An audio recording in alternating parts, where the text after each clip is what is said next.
نحمده ونصلی علی رسولہ الکریم اما بعد۔ نظر کتنی خطرناک چیز ہے، ایک واقعے سے اس کا اندازہ لگایا جا سکتا ہے۔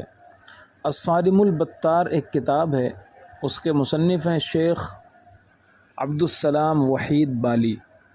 انہوں نے یہ واقعہ خود اپنی کتاب میں نقل کیا ہے۔ وہ کہتے ہیں کہ میں سعودی عرب کے شہر ابہا میں پڑھاتا تھا۔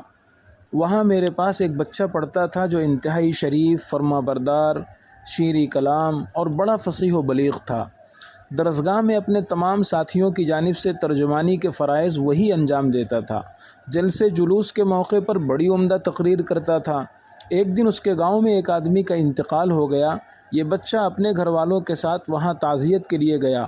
لوگوں نے اس بچے کو تقریر کے لیے کھڑا کر دیا۔ بچے نے خطبے کے بعد انتہائی پرمغز، فصیح و بلیغ تقریر کی۔ واپس آنے کے بعد وہ فوراً گونگا ہو گیا۔ اس کی زبان بالکل بند ہو گئی، زبان سے ایک لفظ نہیں نکل رہا۔ گھر والے پریشان، ماں باپ کا رو رو کر برا حال۔ ڈاکٹروں نے بچے کی مکمل جانچ کی، رپورٹیں نکلوائیں، لیکن وہ سب نارمل۔ ہر طرح کا علاج ہوا لیکن سب بے سود رہا۔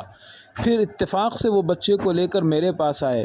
اسے دیکھ کر میری آنکھوں سے آنسو جاری ہو گئے، کیونکہ میں اس بچے کی فصاحت و بلاغت سے واقف تھا۔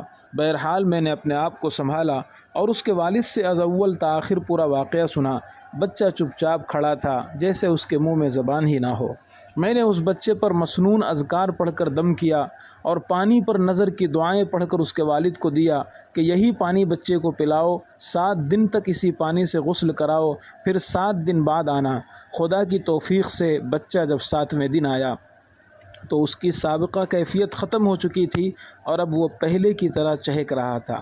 الحمدللہ میں نے اسے صبح و شام کے مسنون اذکار یاد کرائے تاکہ وہ آئندہ نظر بد سے محفوظ رہے۔